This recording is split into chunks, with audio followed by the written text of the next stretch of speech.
question is, what do you want? I don't know. To be happy? To be happy. I want the American dream. I want to be happy.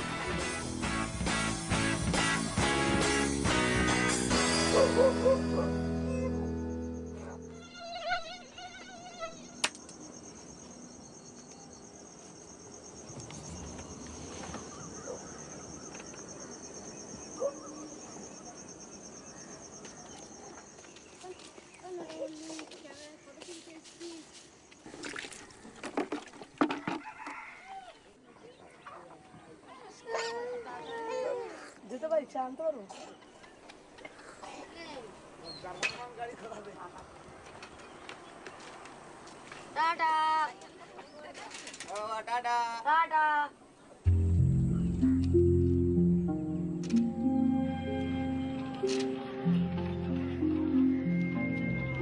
অনেকে গালাগালিও করে দেয় মাঝে সাঝে, যারা ধরুন একটু ডিম করে থাকে, হয়তো রিস্কায় উঠলো, তারা গালাগালিতে তাকে যে আর মারতে যাবো, আমি মারি, ঝগড়া করি না। কেন আজকে ঝগড়া করবো, আবার পরের দিন আমার রিস্কায় উঠবে না বলে ঝগড়া করে, ঠিক আছে, দুটো গালাগালি করলো। Would it surprise you to know that in a recent survey, this rickshaw driver, Manoj Singh, was found to be as happy as the average American? তখন খালি পায়ে দাঁড়ায়, তখন ওই গরমকালে একটু বেশি কষ্ট হয় আমাদের, পা পড়ে, প্লাস এদিকে রোদ্দুর তাপ। আর এমনি বর্ষাকাল ভালো, আমাদের কোনো অসুবিধা নেই, ভিজে গেলেও কোনো চিন্তা থাকে না, জানি আবার শুকিয়ে যায়, আর একটা প্যাসেঞ্জার উঠলে দৌড়লে আর শুকিয়ে যাবে। বাড়ি আমার ভালো,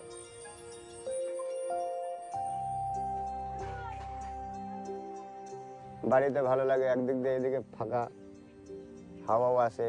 বর্ষাকালে একটু কষ্ট হয়, ঝাপটা ঝুপটি চারিদিক দিয়ে মারে, তখন অসুবিধা, নাহলে এমনি প্লাস্টিক উপরে আছে, চার সাইডে প্লাস্টিক দেওয়া, প্লাস একদিকে জানলা আছে, ওই জানলাতে হাওয়া ভালোই আসে, ভালোই থাকি, খারাপ কিছু না। এই সকালবেলা ফিরি, যখন ওরা বসে থাকে ওই চার দোকান সামনেই, ওরা যখন মানে তাকায় রাস্তার দিকে যে বাবা এই আসবে, বাবা এই আসবে, তখন ওদেরও মন ভালো লাগে, প্লাস আমাকে যখন বাবা বলে ডাকে, আমার মনটা আরো খুব খুশি হয় আর কি। ওই বাচ্চা কাচ্চা যখন, ওই গরিব বলতে গেলে কি, বাচ্চা কাচ্চার মুখ দেখে তখন আমার বুকটা এত উঁচু হয়ে যায় যে আমার মতন কেউ বড় লোক নেই। হয়তো নুন ভাতি খাচ্ছি, কিন্তু খুব আনন্দ আছে না, কারোর সাথে ঝগড়াঝাটি নেই, কারোর সাথে এই যে মিলে রয়েছে, আমাদের খুব আনন্দ হয়। আমরা সবাই বন্ধু।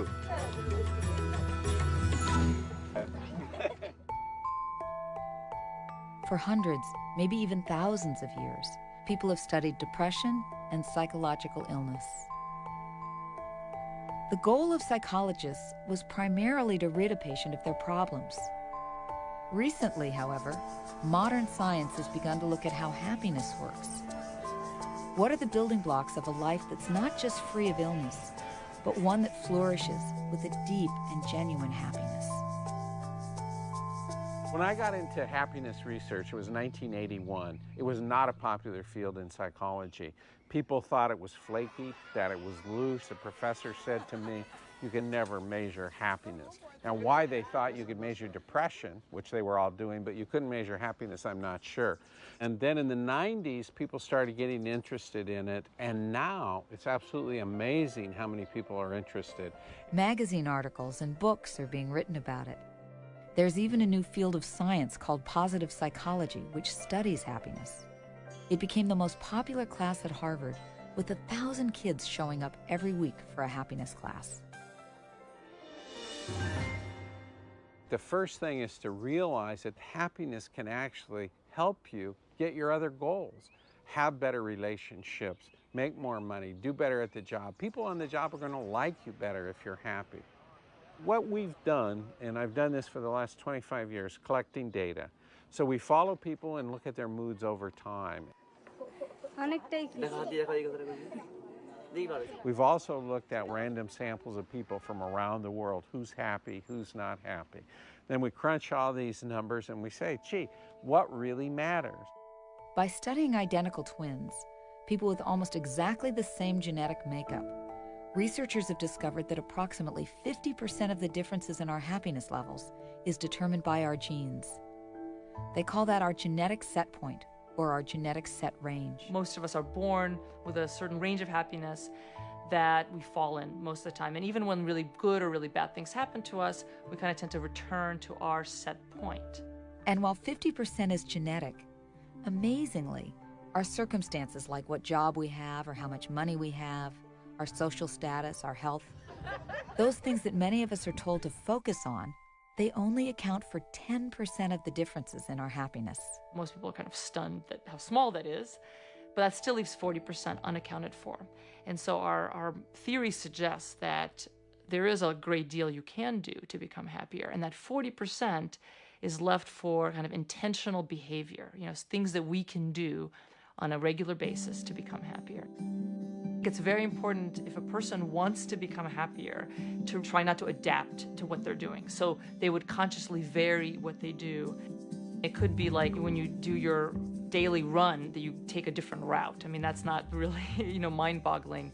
For some people, it's going to be a lot of change. For some people, it's going to be a little, but that change is important. It's sort of the variety of the spice of life.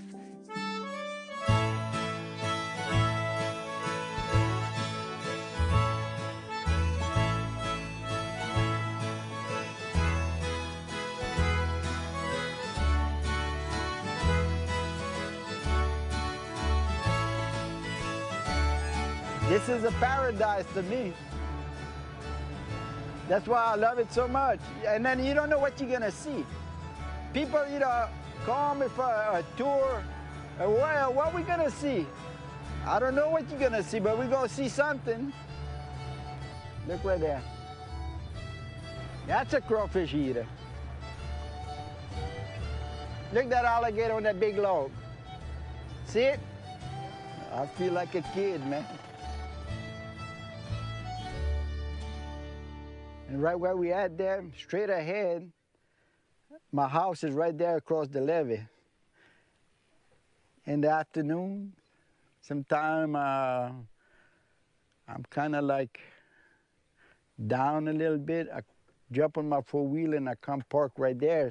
My house is right there.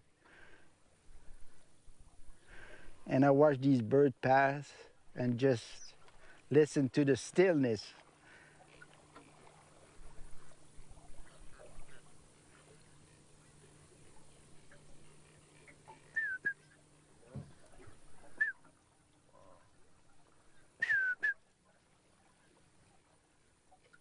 This, wildlife and being out here, you don't know what you're gonna see. But nature, especially like this, it's good medicine. This is my happiness. Any discussion of happiness centers a lot on dopamine. Dopamine is a chemical in the brain called a neurotransmitter that's necessary for feelings of pleasure and happiness. So electrical impulses come down a nerve, they hit the connection, and the connection releases chemicals. The chemicals diffuse to the next nerve cell, they bind to receptors in the next nerve cell, and they cause an electrical change. That chemical release that is released is called a neurotransmitter. Pretty much as you age, from about teenage years onward, you're slowly losing dopamine synapses and probably dopamine neurons as well. As far as we know, no one's observed those regenerating. If it's too severe, then you end up with Parkinson's disease. The body adapts to what it needs to do. So the use it or lose it probably applies to some degree in the brain as well. And so the idea would be to seek out experiences that release dopamine or you need dopamine to do. The things that are best at doing that, interestingly, involve physical activity. So aerobic exercise is probably one of the best releasers of dopamine, especially if you do it in novel ways.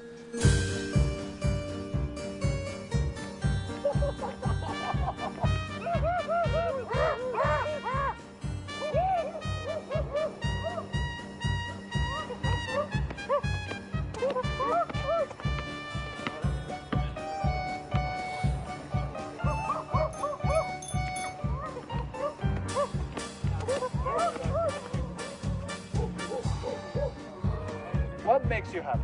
I like banana splits. I like banana peels. I like big bananas. The brain is basically, You know, on this level, it's very similar to a muscle. The parts of the brain that are, look. I'm sorry. I thought you were going to say the brain is a sponge, but I'll go with muscle. Qualquer atividade física é muito importante para qualquer ser humano. Que está numa idade que todo mundo no planeta talvez sinta que já está caindo, sabe? E eu me sinto subindo ainda, sabe? Então isso me sinto feliz, sabe? E muitas vezes você está ganhando dinheiro que é bom para você, mas não está se cuidando, né? Você não está se olhando, você não está feliz. Você dorme a cabeça no travesseiro, preocupado com o que eu vou pagar amanhã, quanto é que eu devo hoje, entendeu? Então, o esporte tira você disso, sabe? Tchum, dá um mergulho. Dá um mergulho.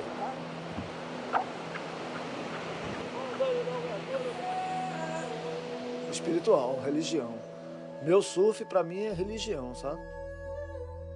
Eu surfo desde o tempo de 1966. Quer dizer, eu estou fazendo uns 41 anos de surf, então... Sente exatamente isso, essa harmonia com a natureza, esse entrosamento com a natureza.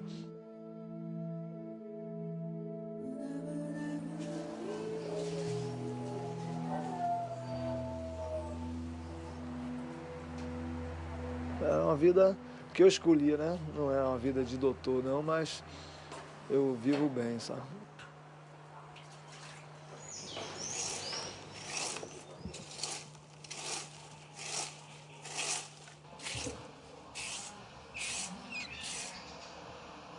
Os pássaros caem das árvores, caem no chão, o gato come. Aí a gente cria eles para até voar, sabe? Mas é muito gratificante você poder surfar com os filhos, sabe?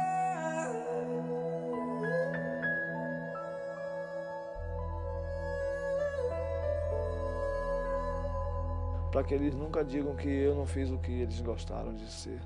Se ele quiser ser surfista, ele vai ser. Se ele quiser ser um doutor, ele vai ser. Minha filha quer ser um economista, ela vai ser, entendeu? É o que eu digo sempre para meus filhos, né? Procura trabalhar para poder não viver uma vida tranquila, sabe?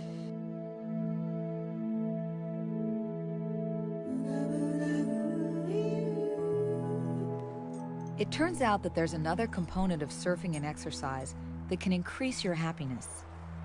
It's what an athlete would call being in the zone. I started studying people who were doing something very difficult and demanding for no good reason, no money, no status, nothing, but just because they like to do it. My understanding of what motivated these activities was not anything that came from outside, but it came from the activity itself. And I gave the name flow to this kind of synergy of different aspects of consciousness where you wish you could go forever because it feels that you are completely fulfilling something that you can do well and you can see it happening and you feel that nothing else matters.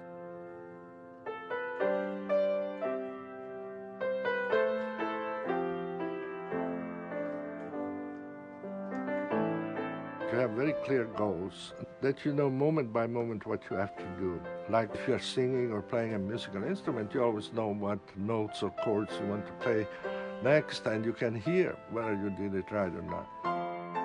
People in that situation feel in control, they forget their problems. Interestingly, they forget themselves, so that the kind of ego that we are always aware of in everyday life disappears. It builds over time a feeling that life is worth living. Flow can happen almost anywhere. It can happen during personal time, or it can happen with your family. It can even happen at your job.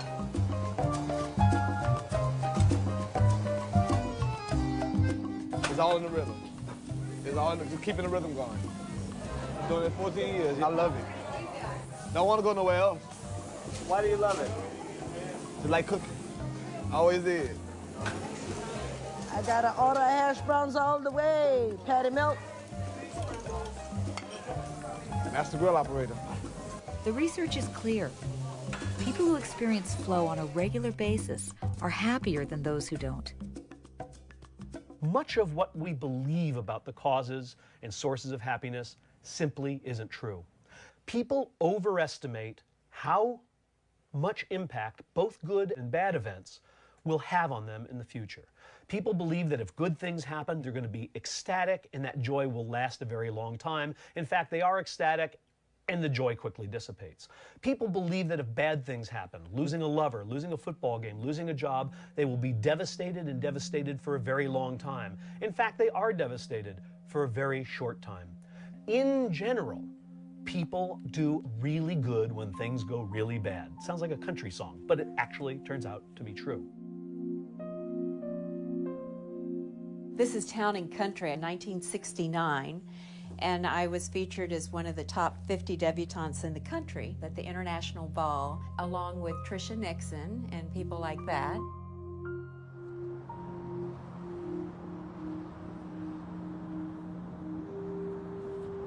She was one of the most beautiful women I've ever seen in my life, and I still have pictures of her, you know, when she was 20. All my memories of my mother are just fond, and I mean, she was a genuinely good mother all my life. I was very, very busy raising 3 children and loving that, and raising horses on my ranch and doing volunteer work. I had a very full life, busy, busy, busy. My kids were in soccer and baseball and things like that. When I was run over by a truck in 1992, I was in shock. My whole life changed instantaneously. It was the 4th of July on my family ranch in Texas, where I'm from. We were coming in our truck from the barn right here, and as we were approaching, I saw my sister-in-law driving down the road in her truck, and I thought, well, if she stops, I'll get out and we'll talk. And so she did. And so I got out, and I guess it was right here, actually, where the truck was. And we were having a disagreement. Wow. She drove off in a hurry, and when she did, my hand was on the door handle. I was running alongside, trying to get my hand out and screaming, and fell. And when I fell, I was dragged until my hand disengaged and I fell under the truck, and I was crawling and clawing the gravel to try and get away, and I couldn't. And it went over up my spine and over my head and crushed my face in the rocks. My dad had already jumped out of the truck and was screaming, and I got there, and of course we both thought you were dead. When I was in ICU, they could only recognize me by my hands. Just, oh, my poor, beautiful mother. And I had friends who didn't know what had happened to me. If I saw them on the street and went up to them, they just fell apart and started crying and were horrified. My husband divorced me and left me. He became a really bad alcoholic. It was very traumatic for him too, but for 9.5 years, I was totally disabled. I've had 30 surgeries on my face. I don't know if it was a dream or if it was a vision or whatever, because I was kind of groggy after the surgery. And I had these images of, not an image that I had remembered ever seeing on my dad's face, but just this lecherous look. The memories that were coming back were of abuse by him, not just fondling, but fondling me, but also raping and threatening to kill me with his hands around my neck when I fought. I guess the shock of the trauma cracked this very good denial system I had built up in my life. I just really was angry I was alive. I thought about killing myself. I would buy myself time, say, well, okay, that's always an option, but I'll wait 6 months because I've got to be here for my kids today. I'd always been a super doer, an overachiever, and need-to-know person. And to be able to say, I don't understand, and I don't need to understand, and that's okay. It was kind of a catalyst of a healing process in my entire family. But it was very scary. In my life, integrating, accepting all of my life is part of healing. Hello. I have horses. I found them very healing to me.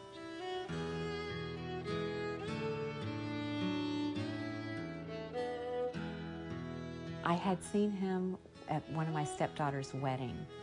We knew each other years ago, and he asked me things like, did my nose work? And I liked and appreciated that, you know. And what was it like having been beautiful and then not? He wasn't afraid to talk to me, to talk about things. And we got married a little over 2 years ago. His name is Happy, and we have a wonderful life together. Calls me beautiful, and I love him. Yeah, it is a strange truth, but the truth is I am a happier person. I am more grounded, more centered, more connected and integrated with who I am and grateful for who I am today. I'm working with other people now as a practitioner. I think that you can make a choice and that you do make a choice when things happen in life.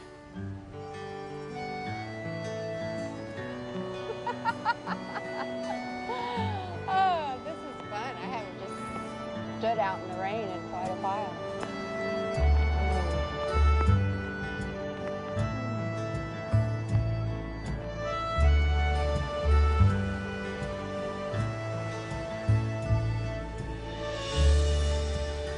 There's a general lay sense that all adversity is bad, and the scientific research doesn't really support that.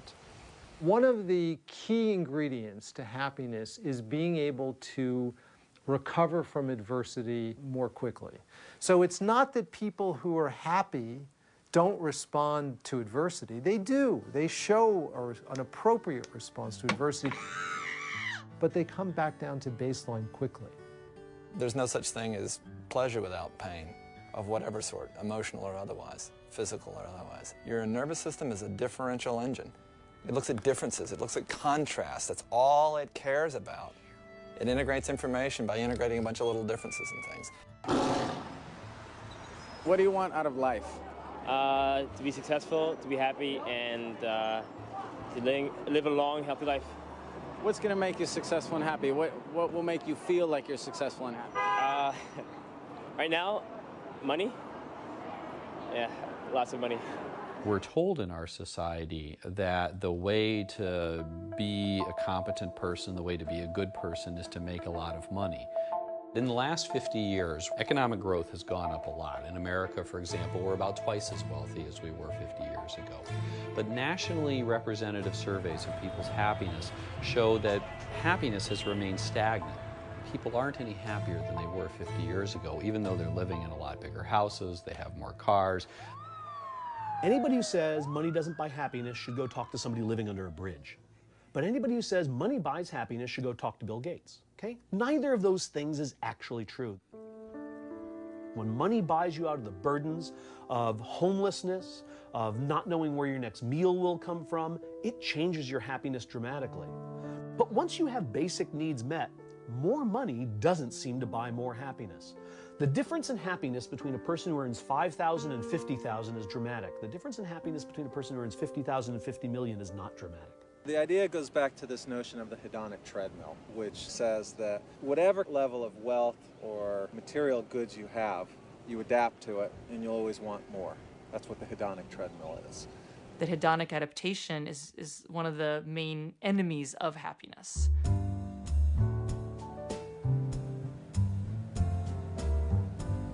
Remember Roy Blanchard? He told us earlier about the novelty and the beauty he experiences in nature. Well, Roy's also part of a family that just might be one of the happiest families around. The Blanchards are an extended family of children, siblings, and in-laws. Most live within a few miles of each other. They live modestly, and with very little material wealth, but they seem to have plenty of happiness to go around. Tout notre enfant parle le français, c'est la dernière. Et la plus jeune. In English, somebody tell you something and you didn't understand it, you say, could you please repeat that again? I didn't understand it. In French, you say, ah. That's your We didn't even have toilet paper. We had to use the Sears catalog. That's American. Isn't that American? Using the Sears catalog, that's American. And how often you come together? Oh, at least once a week. We were our playmates. Our parents, they were the playingest people. They played marble with us. We swam every day. Every afternoon, the whole family would be in the lake swimming.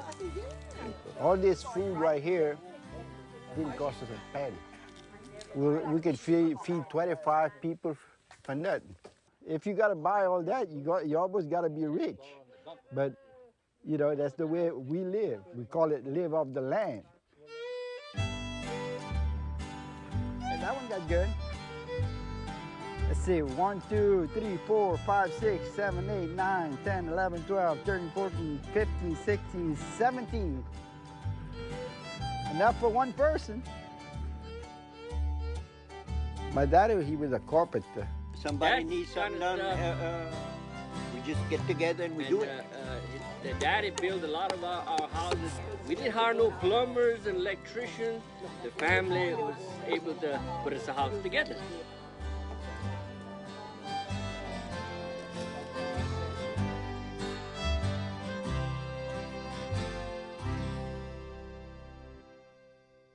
We studied some of the happiest people, and we found, without exception, that all of them had close, supportive family and friends. That didn't mean that they loved everybody or, they got along with everybody, but what it meant was every one of them had close family and friends. We make a distinction between two main kinds of goals or values which people might pursue in life: intrinsic goals and extrinsic goals. So extrinsic goals are extrinsic in the sense that they're focused on something external to you. They're focused on rewards, they're focused on praise, they're focused on getting stuff. And the three main examples of extrinsic goals we've looked at in our research are for money and financial success, for image, kind of looking good, having the right appearance, and for status or popularity. Now, we contrast those with intrinsic goals. Intrinsic goals are inherently satisfying in and of themselves because they have to do with intrinsic psychological needs that all people have. And the three intrinsic goals which we've studied are goals for personal growth, trying to be who I really am, having close, connected relationships with, like, friends and my loved ones, and then community feeling, which is having a sense of wanting to help the world to be a better place. We found that intrinsic goals are on the exact opposite side of value systems compared to extrinsic goals, okay? They're in opposition with each other. The other thing we know from a decade of research at this point is that people who were more oriented towards money and status and image were reporting less satisfaction with their lives. They were more depressed, more anxious. We found that they felt less vital, less sort of energized in their day-to-day life. On the other hand, intrinsically oriented people were more happy. They were reporting more vitality, less depression, less anxiety. If our values are a key component of happiness, that may explain one of the anomalies in international happiness research. According to an increasing amount of data, Japan is the least happy of the wealthy industrialized nations. 最後の質問なんですけど、今日は何の日でいらっしゃいますか？誕生日です。おいくつになられるんですか？39です。39、お若いですよね。ありがとうございます。はい。けど誕生日の日にこういう友達と飲まれて例えばご両親とか、彼女とかどうおっしゃってますか？誘われるがままに言ってますんで、彼女には言ってあります。それよりか大事なちょっと仕事の話があるんで、で彼女とは明日会います。明日会います。After World War II, Japan's entire workforce was mobilized to rebuild the country from the ground up. For decades, they emphasized economic growth and material prosperity above all else, and their achievements were the envy of the Western world. But those achievements have come at an awful price. A telling and dangerous phenomenon is occurring in Japan. People are working such long hours and enduring so much stress that they are literally working themselves to death. It's become so common, so many people have died, that they even have a word for it: karoshi. This toxic lifestyle is leading to record low levels of happiness among the Japanese.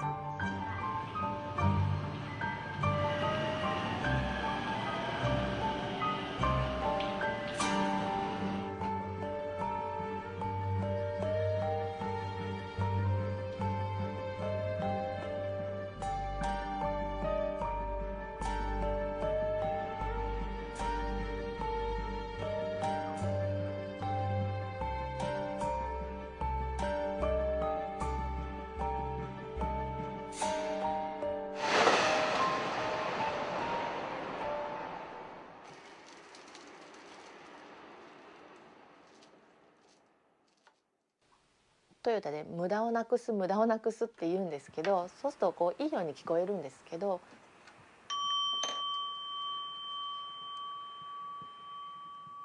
それは人間としてのゆとりをなくしてるっていうことで、効率効率ってもう今限界だと思うんですよ。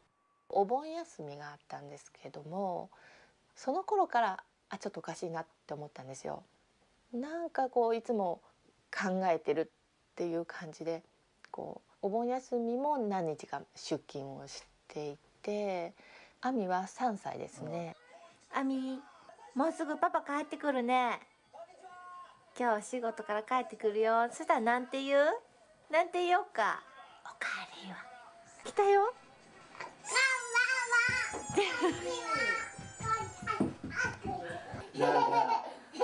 誰？亜美、亜美。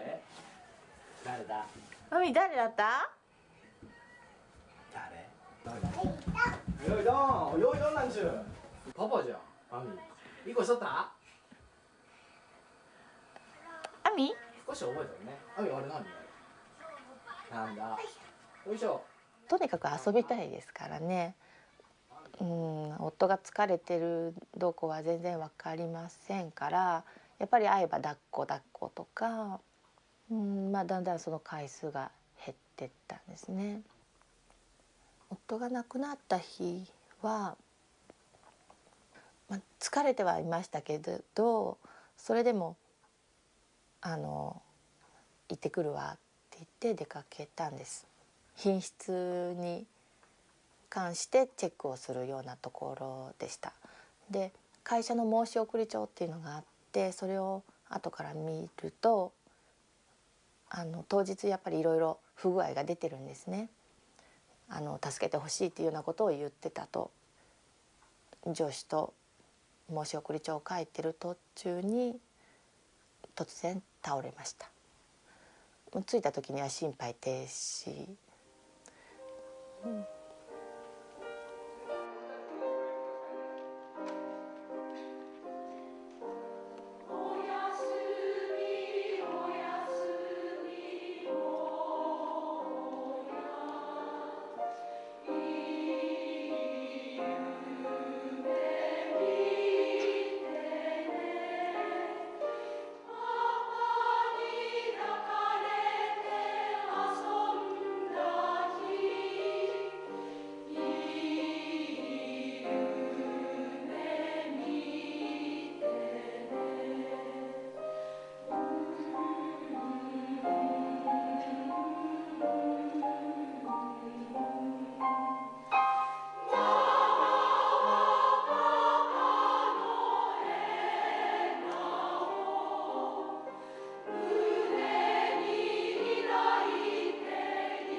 One small Asian country is taking a different path.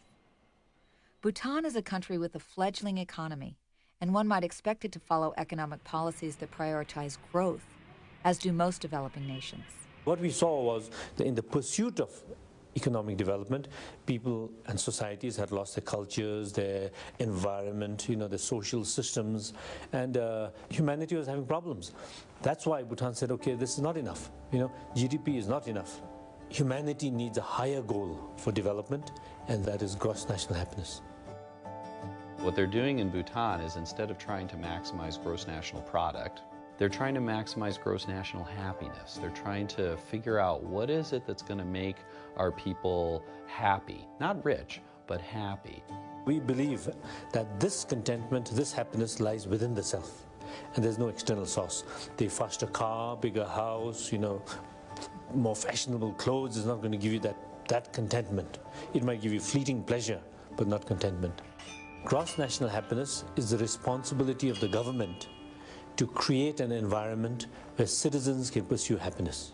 So let's say, for example, Bhutan has got lots of potential to dam up its valleys, sell hydroelectricity to India, but when they flood their valleys, they have to move people. When they flood their valleys, they lose their forest cover. They lose some of their sites of spiritual significance to them. So what they want to do is they want to balance these things. They want to think just not, oh, okay, damn this valley, sell this amount of hydro to India for this amount of money, GDP goes up. They want to look at it in a more textured approach. Gross national happiness is important that it makes us think about what we do, of ourselves as individuals, of society, of the world. Think rationally, think holistically, think spiritually. In terms of environment, our law says 60% of Bhutan must always be forest. In terms of culture, we have monasteries, we have schools to be protected by the state. We have rules on dress, language, architecture. So this is how the government is creating this environment. If we think about societies, the ultimate purpose of society should be to produce long and happy lives for its citizens. The people of Bhutan have only recently begun pursuing gross national happiness. And to know how successful they'll be, we'll have to wait and see. Another country in a different part of the world consistently ranks as the happiest country on earth. Denmark is known for its social equality and high standard of living. All Danes are provided free education through college and free health care for life. But Denmark's most unique and revealing quality is that it has more of its population living in what are called co-housing communities than in any other modern industrialized nation. In Danish co-housing communities, multiple families live on a plot of land, or even in a single building, where certain chores and benefits are shared by everyone. When I moved in here, I was newly divorced, 2 little children. I didn't have a work, so I was kind of isolated. If I had to move in a flat alone, I would go down. I would be depressed. I would isolate, and so I thought I had to find this place, and I found it. It was a miracle. I found it. We live 20 families together. The houses are close to each other. This is our house. We live 4 people here, and outside here I have a little extra room. It's like a place to grow flowers, but we use it as a living room. And this it's paintings my children made for me. There's an empty space up there. It's made for my children. Often ask me, and I say it's because I want to show you that we can put up more paintings. It's not finished. It's a working piece. And here is Juliane living, and she has a little animal, which is also a kind of symbol of our flat, our house, because it's a very tiny animal, and it has a very tiny cage to live in. But I used to tell them that this animal has more space than we have. 50 years ago, people in Denmark also lived in Copenhagen, lived in small flats, and they had a lot of children, and they had a nice childhood anyway. So It's like a big family. Yeah, also like a big family.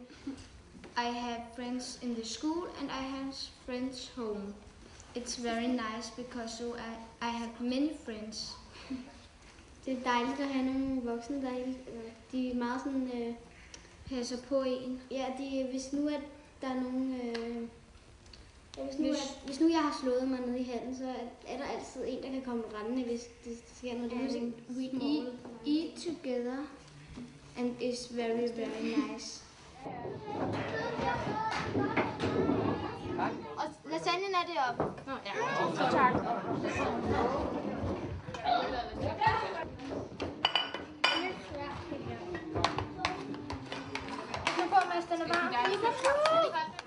I have 3 children and they eat a lot. It helps me a lot to live in this community because we eat together nearly every evening. We cook 1 or 2 times a month each. It takes 4, maybe 5 hours. And to cook only twice a month instead of every day, it saves a lot of energy of thinking, what is the meal today? And to buy all the stuff and to make it and to do the dishwash. Every day it saves, I don't know, 2 hours and a lot of energy. And this place, when we get 14, we have to make food. So it's 2 girls and 14 cooking for 40, 50 people. It's really cool. And they come to ask for help, but they are very good. They do it. Everybody is talking about stress and the families with small children have stress because they come home from work, they have to buy, they have to cook. And when I come home and I have had my shower, and then I have 2 or 3 hours with my children.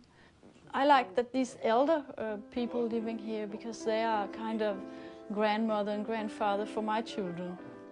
I feel they love my children as much as I do, and they are happy when they visit them and they come here and they get hugs from my children. And I feel it's a gift from me to my children to live here. So it was a miracle I found this place. It saved me kind of to find it because I needed to be surrounded by other grown-ups, not only my own very small children. I have lived here for 12 years now. I gladly take 12 years more.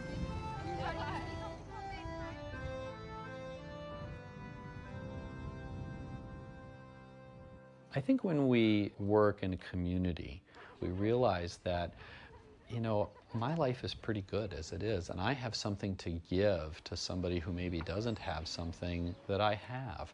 And I think that makes people switch from sort of focusing on what don't I have to what do I have that I can share.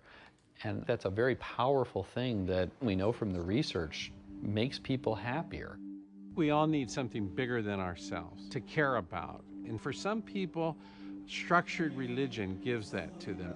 For other people, they don't believe in that kind of structured religion, but they have compassion, caring, gratitude, and these spiritual feelings that connect them to the universe and connect them to other people. Now, one of the other things we know is that not all religious people are happy, or not all religions are happy. If you do not obey the commandments of the Lord your God, then he'll curse you. According to church leaders, Hindu radicals were opposed to the event and began attacking Christian homes and churches.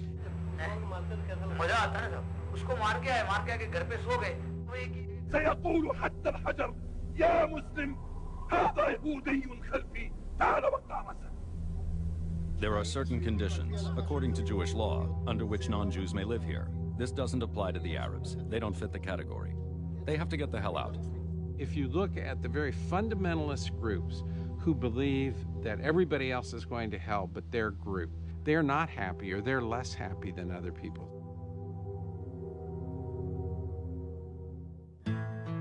Happiness isn't just about feeling more blissful and content. Happy people tend to function better. They're more productive, they're healthier, and the research suggests they even live longer. Well, if long life is an indication of happiness, then the people in Okinawa, Japan might just be ecstatic.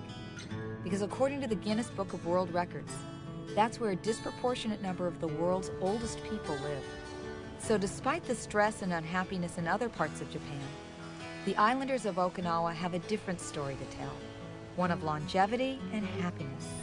沖縄の人はね、畑で働いてきて、夕ご飯食べて、孫なんかと言っときゃ、話し会やってか、すぐ眠るからね、ぐっすり眠るか、こんな健康になって。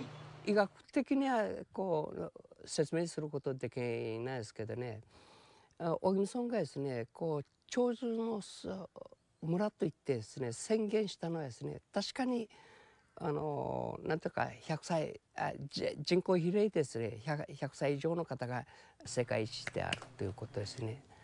カニも飼ってるすると言って非常に働いた。だからこんな健康。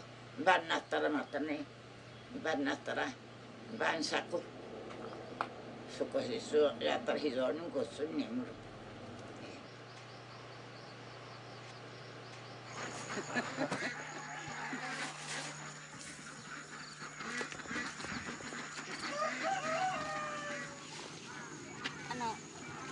前はね、サウナにわざわざ汗出しに行ってさね、だけどこの畑仕事したら2時間働いてきたらね、もう汗がびっそり、もうとってもいい気持ち。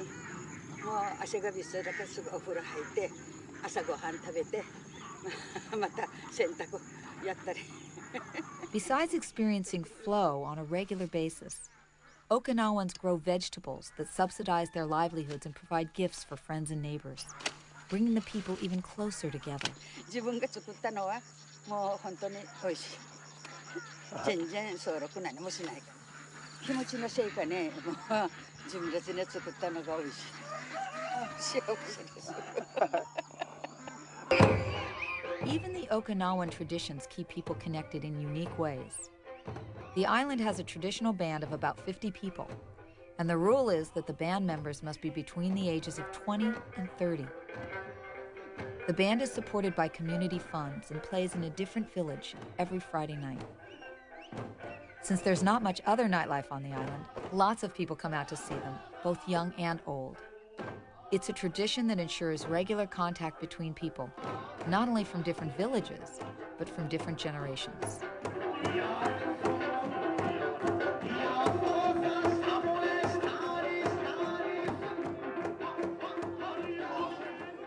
The Okinawan elders gather each afternoon to have tea and talk about the day at a local community center. And though now housed in a modern building, it's been a staple in Okinawan society as long as people there can remember. 出会ったら兄弟知らないだけどね、今日話しますでしょ。初めてでも出会った人は兄弟一緒という意味なんです。温かい、悪いことしていけないというこの気持ちがみんなに親しくしているからっていう分の兵がこう兵がみんな。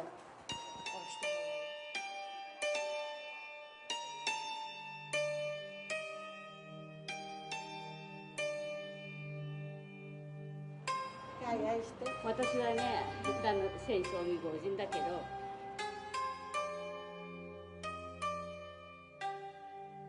私は人にもやって、この間近所とこのね、付き合いやする。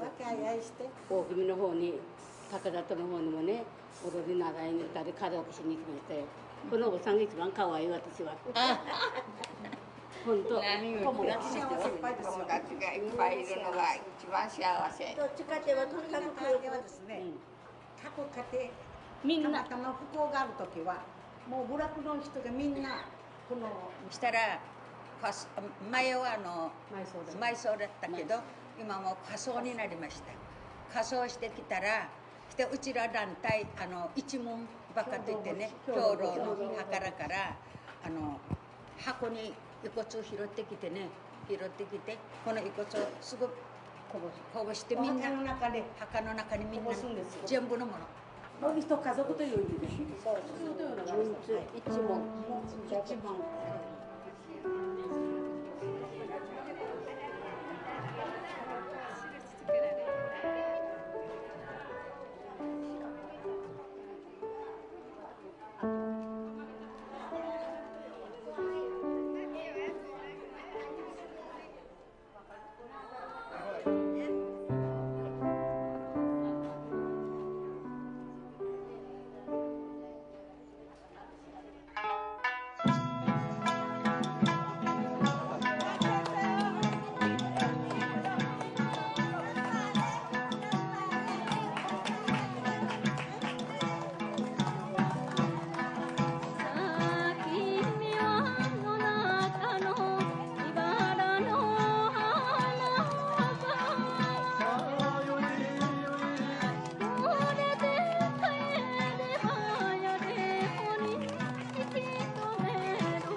social bonding, social interaction, cooperation is programmed to be intrinsically rewarding to humans. That's how we inhibit our self-interest in order to do something with someone. Otherwise, you wouldn't cooperate. You'd be totally self-interested. We do not behave that way. We're social creatures. Interestingly enough, when you put people into a social exchange, where they're given the opportunity to cooperate or to compete, they will in general cooperate with one another. That cooperation elicits dopamine signals that you can measure in the striatum, just like you were squirting juice or cocaine into them. In other words, the act of cooperating with another human can, in the right circumstances, feel just as good as taking a drug that affects your dopamine system. You claim to be a player, but I f***ed your wife. In a culture that often encourages competition instead of cooperation, Michael Pritchard has a unique way of teaching kids about happiness. Middle school, isn't that a wonderful time when you're all going, whatever. Talk to the booty, the hands off duty. Talk to the palm, you're not the bomb. Loser, loner, wannabe, whatever. No, duh, shut up. And I think so. I read it on MySpace. Shut up. I love 8th grade boys on the phone. They go, oh, tight, oh, sick, hey, who is this?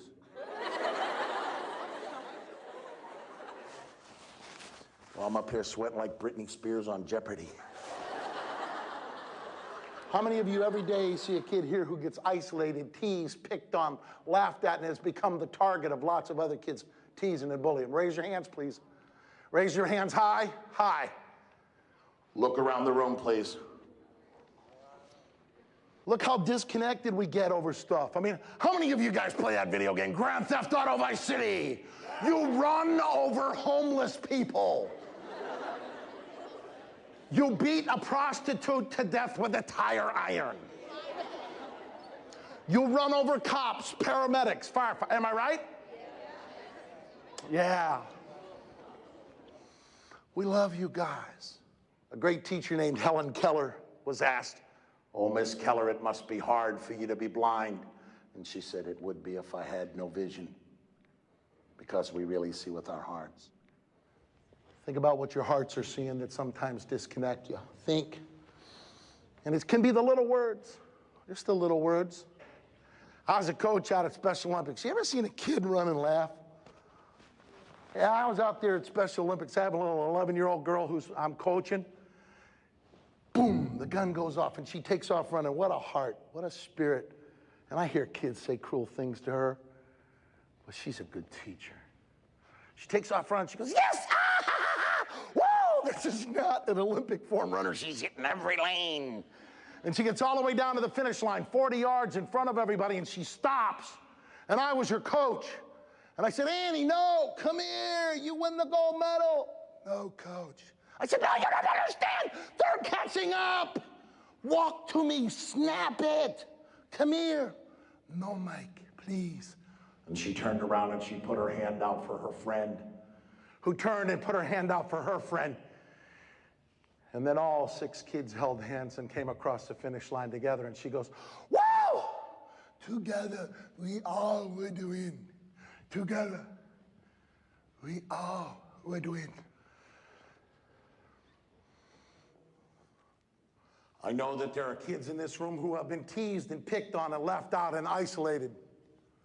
Can I get a volunteer of somebody who can share what it feels like? Big round of applause. Come on down.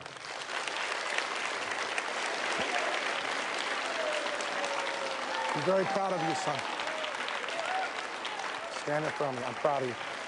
Tell me what happens sometimes. What do they say? I have a depression disorder and ADHD, so it just feels like life, it feels like it shouldn't be this hard. It's just like every day after school, you start crying for no reason. What have kids said to you, Ben? Nerd, loser, gay, all that stuff. What has it done to your heart, son? Just makes me feel really bad. Is it fair to you? No. Is it fair to any kid at this school? No. Stop a minute. Not on the football field, not in the basketball court, not in all the best academic classes or languages you have will you see beneath your middle such courage as this. This is the courage you should learn to love and respect and honor. Give his heart a huge round of applause. That's courage, guys. Who else can share? Everybody knows I'm Joey. So I'm like the shortest kid inside this room. Nobody else is shorter than me. So everybody makes fun of me. They don't even know, man. It's not fair. Stop a second now, Joe. Take a deep breath. How should we all treat each other? Come with the love now, buddy. Come with the love. Come with the love. How should we all treat each other, Joey? We should just feel how they feel and tell them that ain't right. You shouldn't be doing that. Give that a huge round of applause. Good job, brother. Good job. I love you, son. Good job. Compassion leads to happiness. Big round of applause. This is the Venetian school you go to. Let them know. Let them know. This is the way you go. This encouragement. You guys are awesome. See you? Joy comes from that connection to others. The best thing we can do for a child is to help them learn love.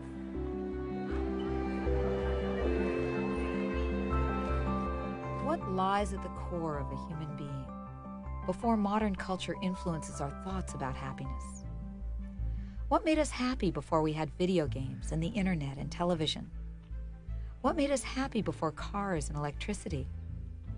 In the southern African country of Namibia, there lives a group of people who are genetically more closely related to our ancient ancestors than any group of people on the planet today. They are the San Bushmen of the Kalahari Desert. Though some modern culture has come to them in the form of t-shirts and baseball hats, the broad strokes of their culture remain intact. They get much of their food from hunting game and gathering roots and berries, and there remains a feeling among the Bushmen of complete interdependence with each other and with the natural environment.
The Bushmen feel responsible for each other's health and well-being.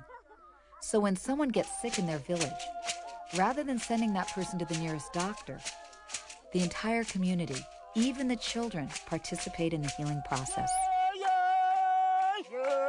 No one is left out.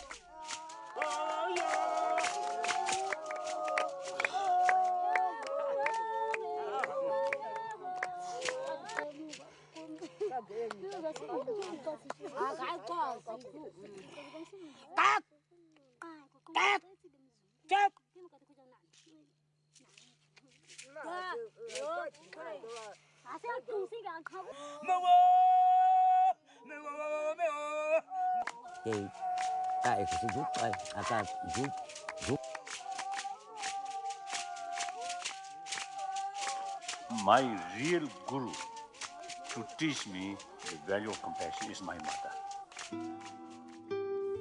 The first act after birth is relying on mother and sucking milk. At that time, no idea who is that person. but simply, you see, just the mother side also, tremendous sense of care, affection, compassion. So the bond, closeness between mother and child, not by law, not by religious teaching, but by nature. Compassion from birth in our blood. These are there. Not only at the beginning, but the whole life.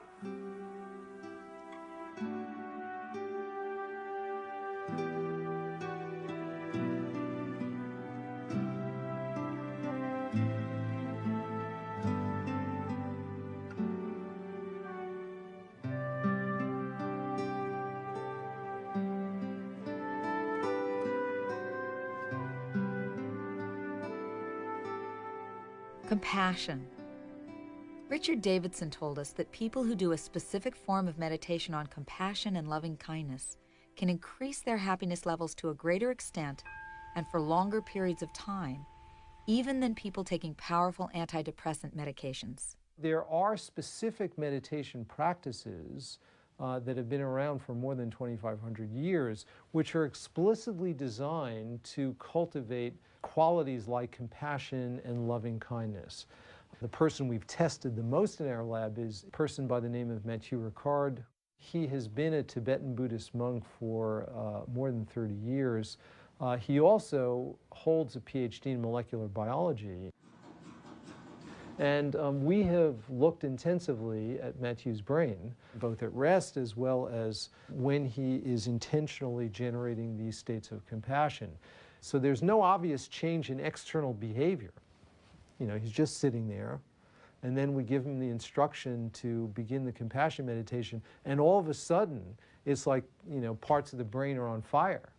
These are areas of the brain which are extremely important for understanding happiness and well-being.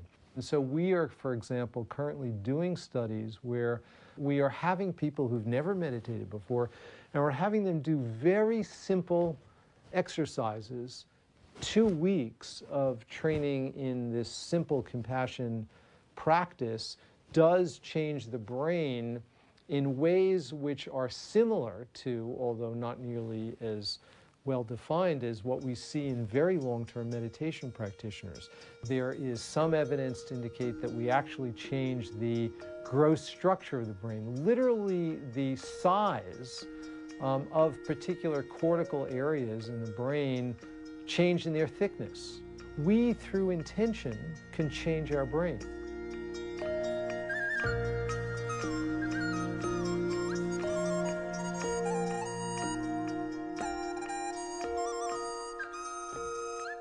We ask people to count their blessings on a regular basis.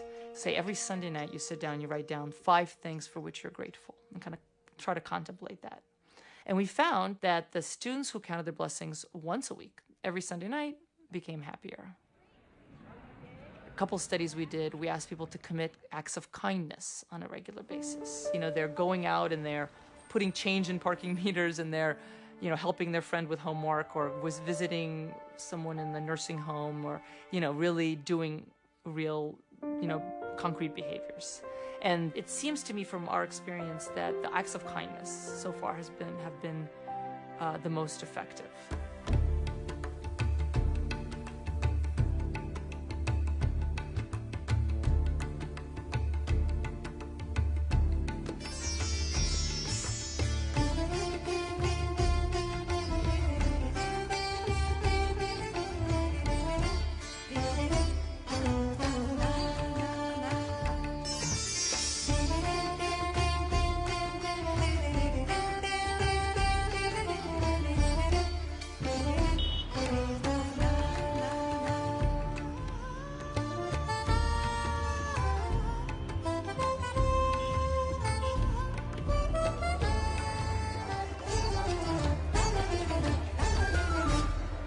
Mother Teresa, a symbol of compassion, opened her first home for dying and destitute people here in Calcutta, India. Andy Wimmer is a volunteer at the home. I was a bank and computer manager for many years, and a quite ambitious fellow. I wanted to become the youngest bank director there, spoiled, with a good income, used and spent a lot of money, and had a good life actually, enjoyed the life. Yeah? I used to waste a lot of money on fashion, for example. I was quite a fellow with quite, you know, into fashion and all these things. But it is not important anymore.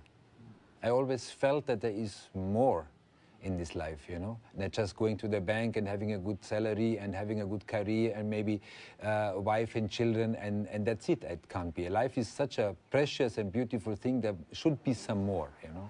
I met someone who worked in the home for the dying, and he said, I show you that place, and if you like feeling helping us, then you're welcome.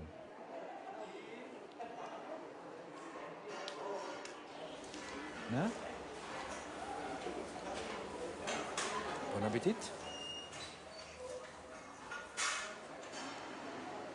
I remember when I came first into the home for the dying, the first thing I saw was a young dying boy, maybe 15 years old, in very bad condition.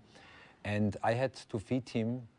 And I don't know, I fed him and he ate with great difficulties, but then he opened his eyes and looked at me, and I thought, so that's it now, you know? So it was like a flash, it was like a small enlightenment.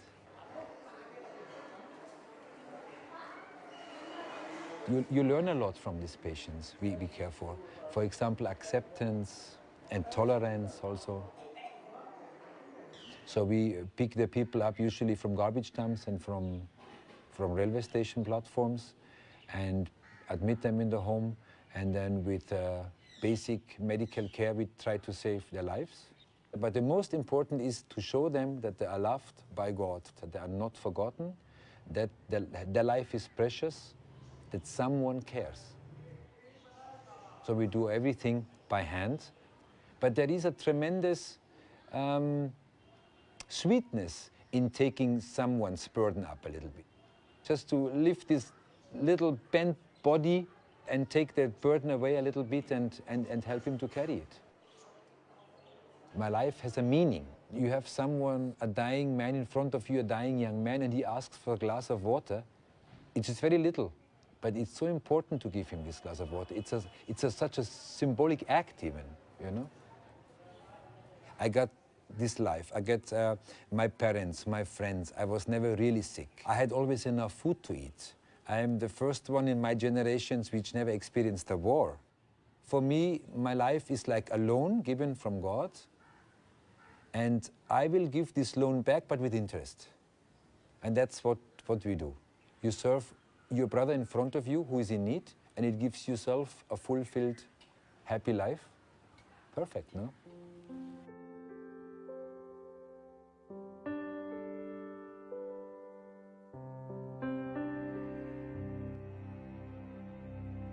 Gratitude, compassion, caring, love. These are, to me, what I would call spiritual emotions. And they make you think of things bigger than yourself.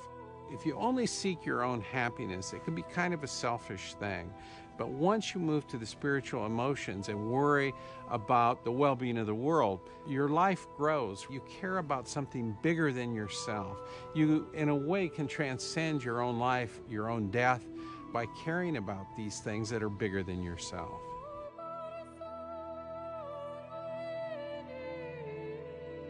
If each of us even spent a smidgen of time each day actually practicing to cultivate happiness and also to cultivate other virtuous qualities like compassion and altruism, the world would really be a better place, and we'd all be transforming our brains in very positive ways.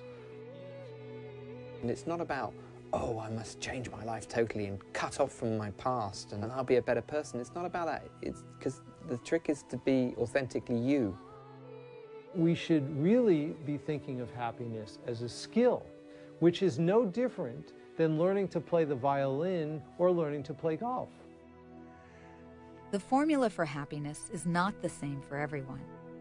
But the good news is that the things we love to do are the building blocks of a happy life. Play, having new experiences, friends and family, doing things that are meaningful, appreciating what we have. These are the things that make us happy, and they're free. And with happiness, the more you have, the more everyone has.